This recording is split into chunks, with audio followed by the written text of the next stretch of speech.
జై శ్రీ రాధే కృష్ణ. శ్రీరామ అవతార ఘట్టం. విశ్వామిత్రుని ఆగమనం. మహాత్ముడైన దశరథ మహారాజు ప్రారంభించిన అశ్వమేధ పుత్రకామేష్టి క్రతువులు ముగిసినవి. దేవతలందరూ కూడా తమ తమ హవిర్భాగాలను స్వీకరించి స్వస్థానాలకు చేరివి. యజ్ఞదీక్షా నియమాలు పూర్తి కాగానే సేవకులు, సైనికులు, వాహనములు వెంటరాగా రాజు రాణులతో కూడి పురమునకు ప్రవేశించను. యజ్ఞమునకు విచ్చేసిన దేశాధిపతులందరూ కూడా దశరథుడు వారి వారి యోగ్యతలను అనుసరించి సన్మానించి పంపారు. వారును కూడా మిక్కిలి సంతోషించి వశిష్ఠ మహర్షికి నమస్కరించి తమ తమ దేశాలకు బయలుదేరి వెళ్ళారు. అయోధ్య నుంచి తమ నగరమునకు వెళ్ళుచున్న శ్రీమంతులైన ఆ రాజుల యొక్క సైనికులు దశరథ మహారాజు ఇచ్చిన వస్త్రాభరణాలకు సంతోషించిన వారై మిక్కిలిగా ఆనందపడ్డారు. రాజులందరూ కూడా వెళ్ళిన పిమ్మట శుభలక్షణ సంపన్నుడైన దశరథుడు వశిష్ఠాది మహర్షులను ముందుకు సాగగా పురమున ప్రవేశించారు. నగర ప్రవేశానంతరం దశరథుడు ఋష్యశృంగుని సాదరంగా పూజించి పిమ్మట ఆ మహర్షి యొక్క భార్య అయిన శాంతతో కూడి ప్రయాణమయ్యను. దీశాలి అయిన రోమపాదుడు ఇతను దశరథ మహారాజు యొక్క స్నేహితుడు. ఆయనను సపరివారంగా అనుసరించెను. వారందరినీ దశరథుడు కొంత దూరం అనుసరించి వీడ్కోలు పలికి వెనుతిరిగి వచ్చాడు. దశరథ మహారాజు వచ్చిన తర్వాత వారందరినీ వీడ్కొల్పి మిక్కిలి ఆనందించుచు అనంతరం పుత్ర ప్రాప్తి గురించి ఆలోచిస్తూ హాయిగా నివసించసాగాడు. దశరథ మహారాజు యజ్ఞానికి వచ్చిన వారందరినీ కూడా సాగనంపి తర్వాత మిక్కిలి ఆనందించుచు ఇక త్వరలో పుత్రుడు కలుగుతాడని ఆలోచిస్తూ హాయిగా నివసింపసాగాడు. యజ్ఞం ముగిసిన పిమ్మట 1 సంవత్సర కాలం గడిచింది. 12వ మాసమున చైత్ర శుద్ధ నవమి నాడు పునర్వసు 4వ పాదమున కర్కాటక లగ్నమున కౌసల్యాదేవి యందు శ్రీరామచంద్రుడు జన్మించారు. ఆ సమయమున సూర్యుడు, కుజుడు, గురుడు, శుక్రుడు, శని అని 5 గ్రహాలు తమ ఉచ్చస్థానముల యందు అనగా క్రమంగా మేష, మకర, కర్కాటక, మీన, తులారాశుల యందు ఉన్నాయి. కర్కాటక రాశి యందు గురుచంద్రులు కలిసి ఉన్నారు. బుధాదిత్యులు మేషం నందు ఉన్నారు. జగన్నాథుడు అండీలోకముల వారిచే నమస్కరింపబడు వాడు. సర్వశుభ లక్షణ సంపన్నుడు, మహాభాగ్యశాలియు, విష్ణాంశ సంభూతుడు, ఇక్ష్వాకు కులవర్ధనుడు అయిన శ్రీరాముని పుత్రుని కాగన్న కౌసల్యాదేవి ఎంతో ధన్యురాలు. కౌసల్యాదేవి తన తపఫలముగా చేతియందు వజ్రరేఖలు గలవాడును మహా తేజశాలి అయిన శ్రీరాముని పుత్రునిగా పొందింది. దేవతలలో శ్రేష్ఠుడు, వజ్రాయుధమును చేతియందు ధరించిన వాడును అయిన ఇంద్రుని పుత్రునిగా పొందిన అదితి వలె ఆమె ఎంతో శోభిల్లింది. సత్యవాక్పరిపాలకుడు, సర్వసద్గుణ సంపన్నుడును, విష్ణువు యొక్క చతుర్థాంశ అయిన వాడును అగు భరతుడు కైకేయి యందు జన్మించారు. భరత జననానంతరం వీరులను, అస్త్రప్రయోగముల యందు నిపుణులు, విశ్వాంసతో ఒప్పిడివారు అయిన లక్ష్మణ శత్రుఘ్నులు అను కవలలు కూడా సుమిత్రాదేవికి పుట్టారు. భరతుడు పుష్యమి నక్షత్రంలో మీనలగ్నం యందు చైత్రశుద్ధ దశమి నాడు జన్మించారు. అతడు గురువు యొక్క క్షేత్రమైన మీనలగ్నం యందు జన్మించడం వలన ప్రసన్నమైన బుద్ధి కలవాడాయను. లక్ష్మణ శత్రుఘ్నులు ఆశ్లేష నక్షత్రయుక్త కర్కాటక లగ్నమందు చైత్రశుద్ధ దశమి గడియలలో జన్మించారు.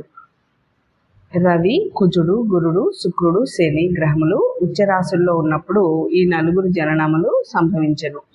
దశరథునికి కలిగిన 4 కుమారులను అన్ని విధాలుగాను ఆయనకు తగినవారు. వారిలో ప్రతి ఒక్కరును వేర్వేరుగా విశిష్టమైన గుణములు కలవారు. పూర్వభద్ర, ఉత్తరాభద్ర నక్షత్రముల వలె వారు కలిసి ఉండేవారు.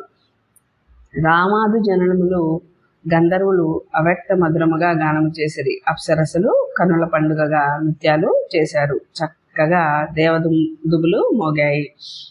ఆకాశం నుంచి పుష్పవృష్టి కురిసింది. దశరథ మహారాజుకు పుత్రులు కలిగిన సంతోష సమయంలో అయోధ్య అంతటాను ఉత్సవాలు జరిగాయి. అందున ప్రజలెల్లరూ అత్యుత్సాహంతో పాల్గొన్నారు. రాజవీధులన్నీయును కోలాహలంగా నిండిపోయాయి. నటీనటులు అభినయ ప్రదర్శనలతో, నర్తకుల యొక్క నృత్య వినోదాలతో విరసిల్లుచున్నాయి. వాద్యగోష్ఠులతోనూ మంద మాగదాది సూత్రపాఠాలతో ప్రతిధ్వనించింది. రాజ పౌరాణికులు మందమాగదులను పారితోషికాలిచ్చి పంపించారు. బ్రాహ్మణోత్తములకు వేల కొలది గోవులను, ధన కనక వస్తు వాహనాలను కూడా దానం చేశారు. పుత్రులు జన్మించిన 11 దినముల పిమ్మట దశరథుడు వారికి జాతకర్మ నామకరణోత్సవాలను నిర్వహించారు. కులపురోహితుడైన వశిష్ఠుడు ఉత్తమ గుణములు కల జ్యేష్ఠ కుమారునకు రాముడు అనియు, కైకేయి సుతులకు భరతుడు అనియు, సుమిత్ర పుత్రులకు లక్ష్మణుడు, శత్రుఘ్నుడు అని నామకరణం చేసెను. బ్రాహ్మణులకు, పురజనులకు, గ్రామవాసులకు కూడా ముష్టాన్న భోజనాలతో సంతృప్తిపరచెను. ఇంకను బ్రాహ్మణోత్తములకు బహువిధాలుగా రత్నములను పుష్కలంగా బహుకరించారు. పిమ్మట దశరథుడు తన 4 పుత్రులను అన్నప్రాసన, ఉపనయనాది సంస్కారాలను సకాలంలో జరిపించారు. ఆ రాజకుమారులో పెద్దవాడైన రాముడు ధ్వజపతాకము వలె వంశప్రతిష్టను ఇనుమడింపజేయుచు తండ్రికి మిక్కిలి సంతోషమును గూర్చుచూ ఉన్నాడు. మరియు సమస్త ప్రాణులకు ఆ మహావిష్ణువు వలె ఎంతయో ప్రేమపాత్రుడాయను. రాజకుమారులందరూ వేదశాస్త్రములను అభ్యసించారు. ధనుర్వేదయందు ఆరితేరారు. ప్రజల హితమునందు ఆసక్తి కలవారై వారందరూ కూడా విజ్ఞాన గనులు, సకల సద్గుణ సంపన్నులు. రఘువంశంలో మహాతేజశాలి శ్రీరాముడు అమోఘమైన పరాక్రమము కలవాడు. సమస్త ప్రజలకు కూడా పూర్ణచంద్రుని వలె ఆహ్లాదకరుడు. రాముడు ఏనుగునెక్కి అశ్వమును అధిరోహించి రథమునందుండి యుద్ధము చేయటంలో కుశలుడు. ధనుర్విద్య యందు నిరతుడు. సర్వదా తండ్రి తల్లి సేవల్లో నిమగ్నుడై ఉండేవాడు. ప్రజలను ఆనందింపజేయనట్టి అన్నయ్యకు రాముని యందు లక్ష్మణుడు బాల్యము నుండియే భక్తి తత్పరుడు. నిత్యము ఆయనను సేవించటయే ఒక మహాభాగ్యంగా తలుస్తూ ఉండేవాడు. ఏమాత్రము పట్టించుకొనక త్రికరణ శుద్ధిగా ఆ రామునకు అంకిత భావంతో అన్ని విధాలుగా ప్రియమును గూర్చుచుండేవాడు. అయితే అతడు రామునకు బహిప్రాణము. పురుషోత్తముడైన శ్రీరామునకు లక్ష్మణుడు తన చెంత లేనిచో నిద్రపోయేవాడు కాదు. తల్లి కౌసల్య తీసుకుని వచ్చిన కమ్మని భోజన పదార్థాలను అతడు తోడు లేకుండా భుజించేవాడు కాదు. అనగా రాముడు క్షణకాలమైన లక్ష్మణుని విడిచి ఉండేవాడు కాదు. రాముడు అశ్వమునెక్కి వేటకు వెళ్ళేటప్పుడు లక్ష్మణుడు ధనస్సును పూని అతన్ని కాపాడుచూ వెంట నడిచేవాడు. లక్ష్మణుడికి తమ్ముడైన శత్రుఘ్నుడు అతని వలనే సేవా స్వభావము కలవాడు. అతడు భరతునకు ప్రాణముల కంటే కూడా ప్రియమైనవాడు. అట్లే శత్రుఘ్నుడును భరతునిపై ఎనలేని ప్రేమను కలిగి ఉండేవాడు. చక్కని శుభలక్షణ సంపన్నులు అగు ఆ 4 ప్రియపుత్రులతో కూడి దశరథుడు ఇంద్ర, యమ, వరుణ, కుబేరాను 4 దిక్పాలులతో కూడిన బ్రహ్మదేవుని వలె పరమానందభరితుడవుతూ ఉండేవాడు. ఆ 4 రాజకుమారులు వివిధ శాస్త్ర విజ్ఞాన సంపన్నులై సకల సద్గుణాలతో ఉంటూ మిక్కిలి వాసిగాంచారు. ఎట్టి పరిస్థితుల యందును పొరపాటున కూడా అకృత్యాలకు పాల్పడేవారు కాదు. తేజోమూర్తులు అయిన తన కుమారులను చూసి దశరథుడు జగత్సృష్టికర్త అయిన బ్రహ్మవలే ఆనందిస్తూ ఉండేవాడు. ఆ పురుషశ్రేష్ఠులైన ఆ రాజకుమారులు వేదాంగ స్మృతి, పురాణ ఇతిహాసాలను శ్రద్ధగా అధ్యయనం చేయుచుండేవారు. తల్లిదండ్రులను పరమ ప్రీతితో సేవించేవాళ్ళు. ధనుర్వేదమునందు నిష్టగలవారు ఉన్నారు. ధర్మాత్ముడైన దశరథ మహారాజు యుక్త వయస్కులైన తన పుత్రులను అన్ని విధాలుగా 7 జోడైన కన్యలతో వివాహము జరిపించుటకై గురువులతోనూ బంధువులతోనూ ఆలోచించేవాడు.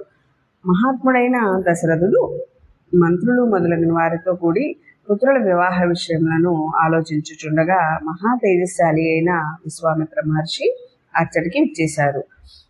రాజును దర్శింపగోరిన వాడై ఆ ముని ద్వారపాలకులతో, నేను గాధి రాజకుమారుడను, నా పేరు విశ్వామిత్రుడు, నా రాకను మీ రాజుగారికి వెంటనే తెలపండి అని చెప్పి పలికారు. విశ్వామిత్రుని మాటలు విని ఆ ద్వారపాలకులు కలవరపడి భయముతో రాజభవనంలోకి పరిగెత్తారు. వారు రాజప్రసాదమునకు చేరి విశ్వామిత్రుడి యొక్క రాకను గురించి ఇక్ష్వాకు వంశజుడైన దశరథ మహారాజుకు నివేదించారు.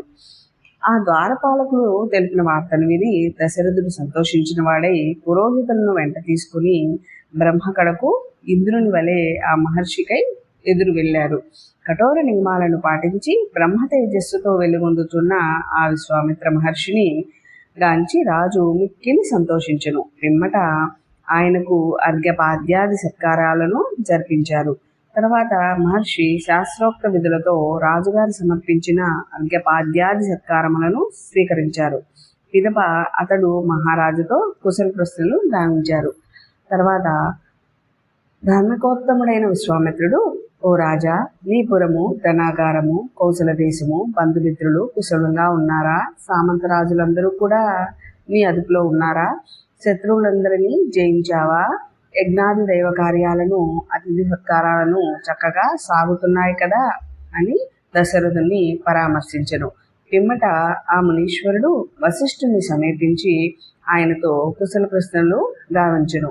ఇంకనూ మహాత్ములైన వాసుదేవాది మునులను కూడా అతడు యథోచితంగా పరామర్శించెను. ఆ విధంగా విశ్వామిత్రునిచే గౌరవింపబడిన వారై వారందరూ ఎంతగానో సంతోషించారు. పిమ్మట అందరూ కూడా రాజసభా భవనంలోకి ప్రవేశించి తమ తమ యోగ్యతల ప్రకారం అచ్చట ఆసీనులయ్యారు.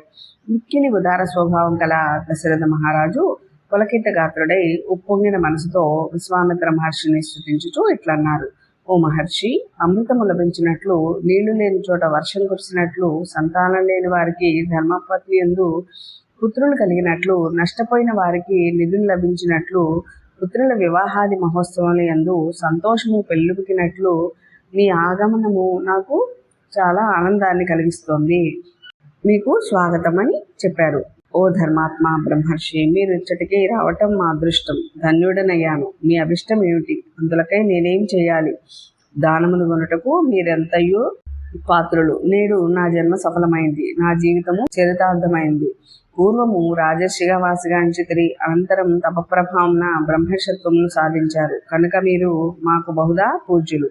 ఓ బ్రహ్మర్షి, అద్భుతమైన మీ ఆగమనము నన్ను అబ్బురపరిచింది. మా గృహము పావనమైపోయింది.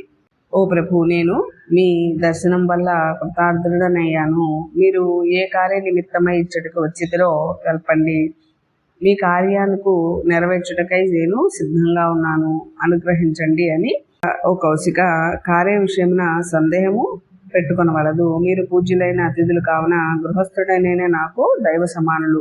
మీ కార్యమును నేను నెరవేర్చుతను. ఓ బ్రహ్మర్షి, ఆగమనము వలన నేను ఆచరించిన సమస్త ధర్మములను ఫలించినవి. నేను అదృష్టవంతుడిని. అర్థవంతమైన దశరథుని మృదుమధుర వాచనములను విశ్వామిత్రుడు వీనుల విందు అనర్చెను.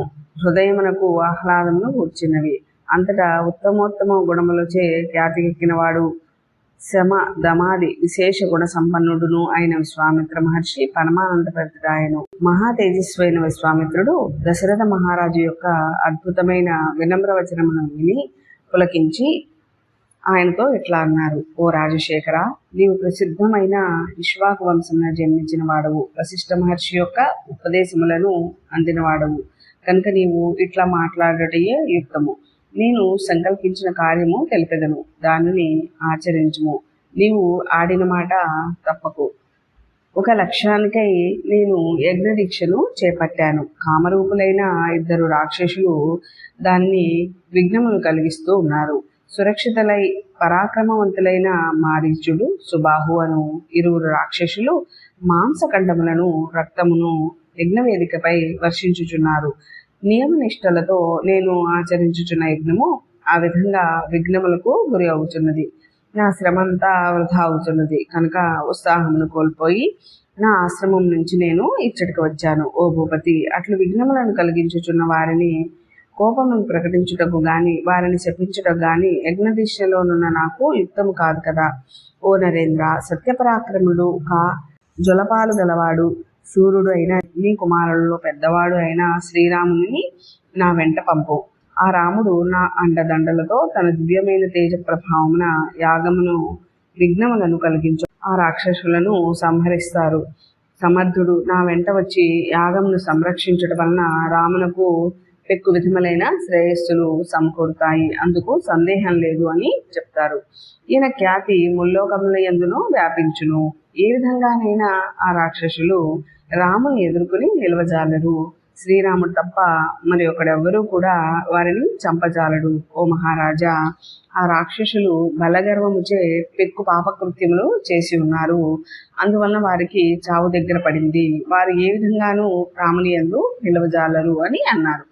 అంతేకాకుండా, ఓ రాజా, ప్రేమ కారణమున రాముని శక్తి సామర్థ్యమును నీవు తక్కువగా పరిగణింపవలదు. నేను ప్రతిజ్ఞాపూర్వకంగా చెప్పుచున్నాను.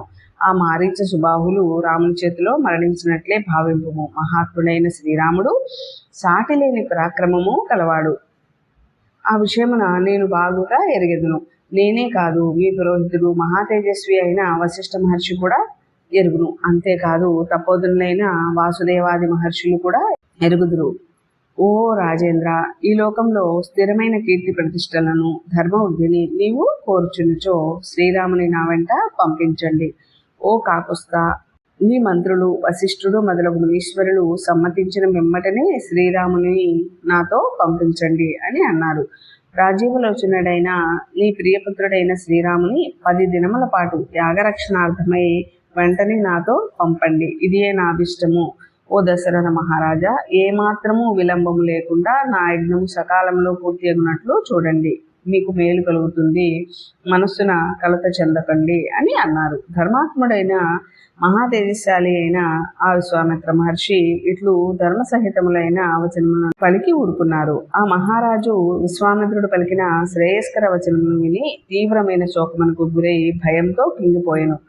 విశ్వామిత్రుని వచనములను దశరథుని హృదయమున మనస్సును మిక్కిలి కలిచివేసెను. అప్పుడతడు అంతులేని మనస్తాపమునకు లోనై తన ఆసనము యందే మిగులు చలించిపోయెను.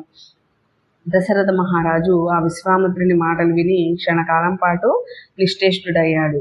పిమ్మట అతడు స్పృహను పొంది మునితో ఇట్లన్నారు.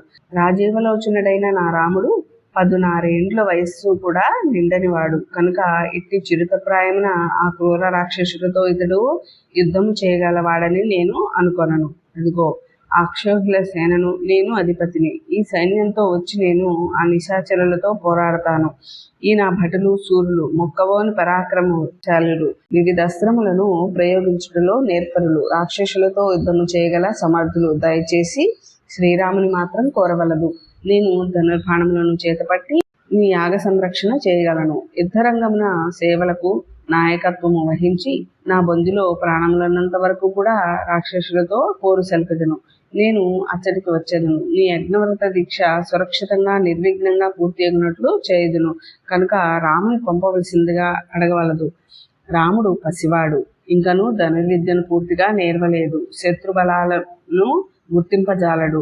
అస్త్రములను ప్రయోగించుటలో అంతగా ఎరుగడు. యుద్ధంలో ఆరితేరినవాడు కూడా కాదు. రాక్షసులందరూ కూడా కపట యుద్ధం చేయటంలో నిగ్గుదేరినవారు కనుక వారితో యుద్ధము చేయుటకు ఇతడు చాలడు. ఓ మునీశ్వర, శ్రీరాముని సంగతి అట్లుండనిండు. రాముని నెడబాసి ఒక్క క్షణకాలమైనా నేను బ్రతకజాలను కనుక పసివారిని కోరవద్దు. యజ్ఞవ్రతములను చేపట్టిన ఓ మహర్షి, తప్పనిసరిగా రాము వెంటగుని పోదలిచినచో నేనును చతురంగ బలాలతో వచ్చేదను. అనుమతింపండి. నాకు 60,000 సంవత్సరాల వయస్సు నిండిన పిమ్మట ఉపవాస దీక్ష క్లేశముల కోర్చి అశ్వమేధ పుత్రకామేష్టి యజ్ఞములను ఆచరించిన ఫలితంగా నా నోముల పంటగా ఈ రాముడు మాకు కలిగిన కనుక ఈ పసిబాలను మీరు కోరవలదు. నా 9 కుమారులలో రాముడన్నా నాకు అత్యంతమైన ప్రేమ. పైగా అతడు జ్యేష్ఠుడు కనుక ధర్మాత్ముడైన రామును తీసుకుని వెళ్ళవద్దు. ఓ మునీశ్వర, రాక్షసులెవరు, వారి పరాక్రమము ఎట్టిది, వారి ఎవరి కుమారులు, వారి ఆకారములు ఎట్టివి, వారికి ఎవరి అండదండ కలదు. ఓ బ్రహ్మర్షి, కపట యుద్ధంలో దిట్టలైన రాక్షసులను నేను కానీ నా సేవకులు కానీ రాములు కానీ ఎట్లా ఎదుర్కొనవలెను? ఓ మహాత్మా, రాక్షసులు పరాక్రమంచే విర్రవీగుచున్నారు కదా, ఆ దుష్టాత్మను నేను ఎట్లా నిలువవలెను? అంతయును నాకు విశదము చేయండి అన్నారు. దశరథుని వచనమును విని విశ్వామిత్రుడు ఇట్లా పలికెను. రావణుడు అను రాక్షసుడు పౌలస్య వంశమున జన్మించారు. అతడు మిక్కిలి బలవంతుడు, గొప్ప పరాక్రమశాలి. అతనికి పెక్కు రాక్షస బలము కలదు. పైగా అతను బ్రహ్మ నుంచి అసాధారణ వరములను పొందారు. అతడు వరగర్వముచే ముల్లోకాలను బాధించుచున్నాడు. రాక్షస రాజైన రావణుడు విశ్రవసుడు అను ముని యొక్క పుత్రుడు, కుబేరుని సోదరుడు, మహావీరుడు అని ప్రతీతి. యజ్ఞమునకు విఘ్నములు కలిగించుట చిన్న పనిగా భావించి అందు అతడు స్వయంగా పాల్గొనట లేదు. కానీ అతనిచే ప్రేరితులైన మారీచుడు, సుబాహు అను మహాబలశాలులైన రాక్షసులు యజ్ఞమునకు విఘ్నమును కలిగించుచున్నారు. విశ్వామిత్ర మహర్షి ఇట్లు అనగా దశరథుడు అమునితో ఇట్లా అన్నారు. రణరంగమున దుర్మార్గుని ప్రతిఘటించి నిలుచుట నా వలన కాని పని. ఓ మునీశ్వర, మీ ఆజ్ఞను పాలింపలేని దురదృష్టవంతుడను నేను. నాకు గురువు దైవము మీరే కనుక పసివాడైన నా పుత్రుని మీరే అనుగ్రహించాలి అన్నారు. దేవతలు, దానవులు, గంధర్వులు, యక్షులు, గరుత్మంతుడు, నాగులు మొదలైన వారెవరైనూ సంగ్రామ రంగమున రావణుని ఎదుర్కొనలేరు. ఆ రావణుడు రణభూమి యందు ప్రతి వీరుల యొక్క బలపరాక్రమాలను హరించివేయును. కావున ఓ ముని పుంగవ, నేను నా సైన్యంతో కూడి పుత్ర సహితుడనే గాని అతని బలములను ఎదుర్కొనుటకు అశక్తుడను. ఓ బ్రహ్మర్షి, నా కుమారుడు దైవ సమానుడు, పూర్తిగా అమాయకుడు, యుద్ధ విద్యలందు ఆరితేరిన వాడు కాదు, పైగా బాలుడు. కావున అతన్ని నేను పంపజాలను. యజ్ఞమునకు విఘ్నమును కలిగించుచున్న మారీచ, సుబాహుల సుందోపసుందుల కుమారులు యుద్ధమున వారు యమునితో సమానులు కనుక నా ముద్దు బిడ్డలను మీ వెంట పంపజాలను. మారీచ, సుబాహులు మిక్కిలి పరాక్రమశాలులు, కథన రంగమున కాకలు దేరిన వారు. కారిలో ఒక్కనితో సైతము నా మిత్రులతో కూడి అయినను నేను యుద్ధము చేయజాలను. మహాపురుషుడవు అయిన విశ్వామిత్రుడు అసంగతములైన దశరథుని మాటలకు ఆగ్రహోదగ్రుడాయను. ఆ మహర్షి మండిపడెను. దశరథుడు ఎటు దిక్కు తోచని వాడై పుత్రవాత్సల్యంతో తడబడుచు పలికిన మాటలను విశ్వామిత్రుడు విని కుపితుడై రాజుతో ఇట్లా అన్నాడు. ఓ రాజా, నా అభ్యర్థన నెరవేర్తునని మాట ఇచ్చినావు. ఇప్పుడు ఆ మాట తప్పుటకు సిద్ధపడుచున్నావు. ఇట్లు ప్రతిజ్ఞాభంగమునకు ఒడిగట్టుట రఘువంశీయులకు తగదు. ఇట్లు చేయుట మీ వంశమునకే కళంకము. ఓ దశరథ, ఇట్లు మాట తప్పుట నీకు యుక్తముగా అనిపించినచో నేను వచ్చిన దారిని రక్తహస్తాలతో వెళ్ళెదను. కాకుస్థ వంశమున పుట్టిన నీవు మాట తప్పితివి. సరే, నీవు నీ వారితో కూడి సుఖంగా ఉండు. సృష్టికి ప్రతిసృష్టి చేయగలిగిన ప్రజ్ఞాశాలైన విశ్వామిత్రుడు కోపద్రిక్తుడు కాగా భూమండలమంతయు కంపించెను. దేవతలు భయగ్రస్తులైరి. నిష్ఠాగరిష్ఠుడును ధీరుడును మహానుభావుడును అయిన వశిష్ఠ మహర్షి జగత్తంతయు భయంతో చలించుటను గమనించి దశరథునితో ఇట్లా అన్నారు. ఓ రాజా, నీవు వాసికెక్కిన ఇక్ష్వాకు వంశమున జన్మించితివి. ధర్మమూర్తివి, ధైర్యశాలివి, సత్యవ్రతమును పాలించువాడవు, సర్వశుభలక్షణములు గలవాడవు.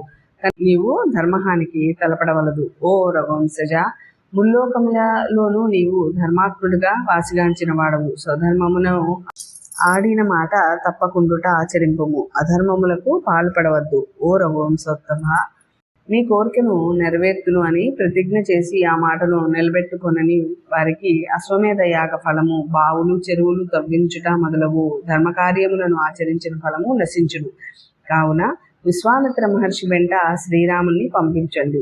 రాముడు అస్త్ర విద్యలు ఆరితేరిన వాడైనను కాకున్నను కూడా ఈ విశ్వామిత్రుని రక్షణలో ఉన్నంత వరకును అగ్ని రక్షణలో ఉన్న అమృతం వల్లే ఆయనకు రాక్షసులు ఏమీ చేయజాలరు. ఈ విశ్వామిత్ర మహర్షి ఆకృతి దాల్చిన ధర్మము, గొప్ప శక్తి సామర్థ్యములు కలవాడు, మిక్కిలి ప్రజ్ఞాశాలి, ఈ లోకం నందలి తాపసులందరిలో మేటి అయినవాడు. చరాచరాత్మకములైన ఈ మూడు లోకములు యందును ఈయనతో సాటి అయిన అస్త్రప్రయోగ కుశలుడు మరి ఒకడు లేనే లేడు. ఇక ముందు ఎవరును కూడా ఉండబోరు. దేవతలు, ఋషులు, అసురులు, రాక్షసులు, గంధర్వులు, యక్షులు, కిన్నెరులు, నాగులు మొదలైన వారిలో ఎవరునూ కూడా ఈ విశ్వామిత్రునికి సమానమైన అస్త్రప్రయోగ నిపుణులు లేరు. పూర్వము విశ్వామిత్రుడు రాజ్యమును పాలించుచుండగా కృశాశ్వుడను ప్రజాపతి పరమధార్మికులైన తన కుమారులను అశ్వరూపంలో ఆయనకు ఇచ్చివేసెను. కృశాశ్వుని యొక్క కొడుకులు దక్ష ప్రజాపతి యొక్క దౌహిత్రులు, పెక్కు రూపం గలవారు, మహావీరులు, తేజశాలులు, జయమును కూర్చువారు. జయ, సుప్రభ అను ధన్యకన్యలు సుందరాంగులు. వారు ప్రకాశవంతములైన శత్రు సంహారకులైన 100 అస్త్రశస్త్రములను సృష్టించిరి. అసుర సైన్యములను సంహరించుటకై జయ అను ఆమె మిక్కిలి శక్తి సంపన్నులు, కామరూపులు, శ్రేష్ఠులు అయిన 10 మంది కుమారులు కనెను. సుభద్ర అను ఆమె సంహారులు అని పేరు గల 10 మంది పుత్రులను కనెను. వారు జయింప శక్యము కాని వారు, అమోఘ పరాక్రమశాలులు, మిక్కిలి బలవంతులు. కుసుకుని పుత్రుడైన విశ్వామిత్రుడు ఆశ్రములన్నిటినీ పూర్తిగా ఎరిగిను. అంతేకాదు ధర్మాత్ముడైన ఇతడు అపూర్వమైన ఆశ్రములను కూడా సృష్టింపగలడు. ఇటు ప్రతిభామూర్తి అయిన విశ్వామిత్రుడు గొప్ప వీరుడు, మిక్కిలి వాసికెక్కిన వాడు కావున, ఓ రాజా, ఈయన వెంట శ్రీరాముని పంపించుటకు సందేహింపవలదు. విశ్వామిత్రుడు స్వయముగా రాక్షసును నిగ్రహింపగల సమర్థుడు. మీ కుమారులకు మేలు కూర్చుటకై నీ కడకు వచ్చి నిన్ను ఇట్లా అభ్యర్థించుచున్నాడు. వశిష్ఠ మహర్షి యొక్క హితవచనములను విని రఘువంశుడైన దశరథుడు ప్రసన్న చిత్తుడై మిక్కిలి పొంగిపోయాడు. సూక్ష్మబుద్ధి అయిన రాజు విశ్వామిత్రుని వెంట శ్రీరాముని పంపించడానికి మనస్ఫూర్తిగా అంగీకరించారు. వశిష్ఠుని హితవచనములకు దశరథుని ముఖము వికసించెను. పిమ్మట అతడు తన కుమారులైన రామలక్ష్మణులను పిలిపించి తల్లి కౌసల్యయు తండ్రి దశరథును శ్రీరాముని ఆశీర్వదించి, పురోహితుడైన వశిష్ఠుడు వేదోక్తంగా మంగళాశిస్సులు పలికగా దశరథ మహారాజు తన ముద్దు బిడ్డ అయిన రాముని ధనుర్ధమున ఆగ్రాణించి ప్రసన్నమైన మనస్సుతో అతన్ని విశ్వామిత్రునికి అప్పగించెను. ఆ సమయమున విశ్వామిత్రుని పక్కన చేరి ఉన్న రాజీవలోచనుడైన రాముని చూచి వాయువు వారికి సుఖస్పర్శ కలిగించుచు దుమ్ము లేకుండా వీచారు. మహాత్ముడైన శ్రీరాముడు విశ్వామిత్రునితో కూడి వెళ్ళుచుండగా చక్కగా పూలవాన కురిసింది. దేవదుందుబులు శంఖములు మధురముగా ధ్వనించాయి. విశ్వామిత్రుడు ముందు సాగిపోగా జలపాల జుట్టు గల శ్రీరాముడు ధనుర్ధారి అయి అతన్ని అనుసరించెను. లక్ష్మణుడు ధనువును చేపట్టి రాముని వెంట నడిచెను. రామలక్ష్మణులు అమ్ముల పొదలను ధనస్సులను ధరించి తమ తమ శోభలతో అన్ని దిక్కులకు వెలుగులను విరజిమ్ముచున్నారు. అటువంటి తూణీరములను ధనస్సును దాల్చి వారు 3 తలల పన్నగముల వలె వాసిల్లుచున్నారు. చక్కని సౌందర్యంతో పరాక్రమముతో ఒప్పుచు వారు అశ్వని దేవతలు బ్రహ్మను వలె మహాత్ముడైన విశ్వామిత్రుణ్ణి అనుసరించారు. రామలక్ష్మణులు చక్కగా అలంకృతులై ధనుర్ధారులై ఉన్నారు. వారు ఉడుము చర్మంతో నిర్మితమైన తొడుగులను చేతులకు ధరించి ఉన్నారు. ఖడ్గదారులై అపూర్వ శోభలతో విరసిల్లుతున్నారు. రాజకుమారులు సోదరులు సద్గుణ శోభితులు అగు రామలక్ష్మణులు విశిష్ట కాంతితో అగ్ని సంభవుడైన స్కంధ విశాఖలు వాగ్మనులకు అందని శివుని వలె కుశపుత్రుడైన విశ్వామిత్రుణ్ణి అనుసరించుతూ ఆయనను శోభిల్లజేశారు. విశ్వామిత్రుడు రామలక్ష్మణులతో కూడి సరయు నదికి దక్షిణ తీరమున 1.5 యోజనముల దూరమున ప్రయాణం చేసి పిమ్మట రామ అని మధురంగా సంబోధించి ఇట్లా అన్నారు: నాయన, ఈ నీటిని గ్రహించి ఆలసించకుండా ఆచమనము చేయండి. బల అతిబల అను మంత్రములను ఉపదేశించదను, స్వీకరించండి. మంత్ర ప్రభావమున నీకు అలసట గాని ఆకలి దప్పికలు గాని ఉండవు. నీ రూపకాంతులు తరగవు. నీవు నిద్రించుచున్నను ఏమరపాటుగా ఉన్నను రాక్షసులు నిన్నేమీ చేయజాలరు. ఈ మంత్ర ప్రభావమున నీ బాహుబలమును ఎదుర్కొనగలవాడు ఈ భూమండలంలో ఎవడునూ ఉండడు. ఈ భూలోకమునే కాదు, ముల్లోకములు యందును కూడా నీకెవ్వరునూ సాటిరారు. ఓ పుణ్యాత్ముడా, సౌందర్యము కాని సామర్థ్యము కాని విషయ గ్రహణమునందు కాని చక్కగా కార్యనిశ్చయమును చేయుటలో గాని ప్రత్యుత్తరము ఇచ్చుటలో గాని లోకమునందు నీతో సమానుడు ఎవడునూ లేడు. బల అతిబల అను ఈ మహామంత్రమును సమస్త జ్ఞానమునకు మాతృకలు. ఈ 2 విద్యలు లభించినచో ఇక ముందు నీకు ధీటైన వాడెవడునూ ఉండడు. ఓ పురుషోత్తమ, రఘురామ, మార్గమునందు బల అతిబల అను మంత్రములను జపించుచు పయనించినచో నీకు ఆకలి దప్పుల బాధలు ఉండవు. లోక కళ్యాణమునకై ఈ విద్యను స్వీకరించుము. ఈ 2 విద్యలను అభ్యసించినచో నీకు సాటి లేని యశస్సు అబ్బుతుంది. ఈ 2 విద్యలను ఆ బ్రహ్మదేవుని నుంచి ఆవిర్భవించాయి. ధార్మికుడైన ఓ కాకత్స, ఈ విద్యలను పొందుటకు నీవే అర్హుడవు. పూర్వోక్తములైన ఉత్తమ గుణములన్నీయును నీలో సమృద్ధిగా కలవు, ఇందు సందేహం లేదు. తపస్సు ద్వారా లభించిన ఈ మంత్రములను నీకు ఉపదేశించుటకు ఇవి లోకమున వివిధ రూపములో విస్తృతములు అగును. అంతటా శ్రీరాముడు ప్రసన్నవదనుడై ఆచమించి శుచి అయి భగవద్ధ్యానపరాయణుడైన విశ్వామిత్రుని నుంచి బల అతిబల అను విద్యలను గ్రహించెను.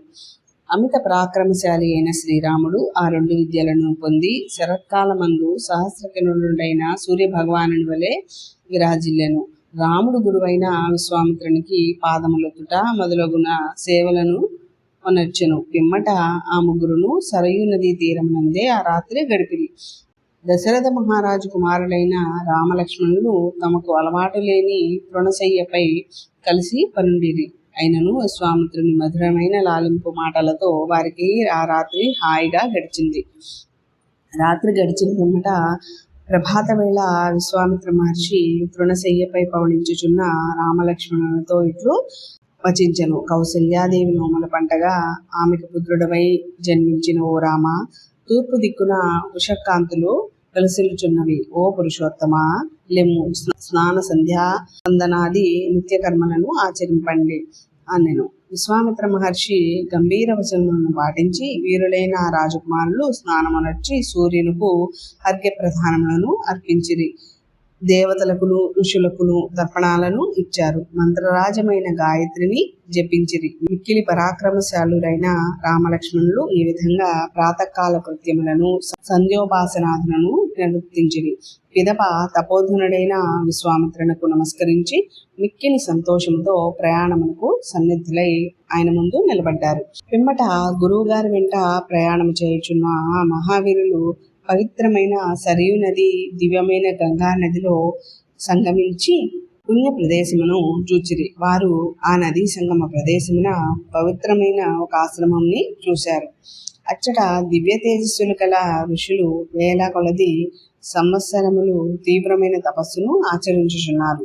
రామలక్ష్మణులు ఆ పవిత్రాశ్రమమును చూసి ఎంతయో సంతోషించిన వారై మహాత్ముడైన విశ్వామిత్రునితో ఇట్లా పలికిరి.